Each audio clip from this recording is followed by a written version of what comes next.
পাবদা মাছ রান্না করে নাও চুলার মধ্যে বয় দাও ধুয়ে দিলাম মাছটা দিলাম মাছটাতে একটু লবণ একটু হলুদ দেন মশলাপাতি সব লয়ে পড়ছি এটারে গ্রাইন্ড করুম এই মশলাটার এখানে পেঁয়াজ আছে 1 কোয়া রসুন আছে 1 কোয়া আদা আছে আর শুকনো লঙ্কা কাঁচা লঙ্কা জিরা ধনিয়ার গুঁড়া এই যে মশলাটা করে লয়ে পড়ছি দেখুন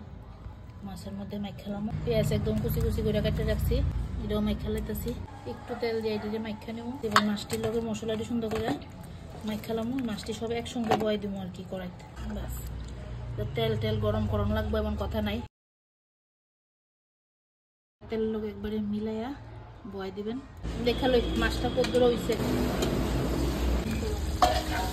কতদূর ভাজা ভাজা হইছে এমনই থাকবো ওই দিলে উল্টান যেত না উল্টাইলেই ভেঙে যাবো পাবদা মাছ এর মধ্যে আমরা ঝুল দিয়ে দেবো ধনিয়া পাতাটা দিয়ে লেতেছি শেষ আমার পাবদা মাছের রান্না এবার নামাই লেতেছি আমার পাবদা মাছ একদম রেডি নিয়ে নিলাম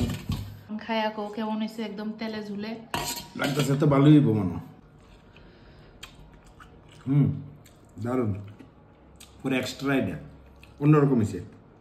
বাম্পার বাম্পার বাম্পার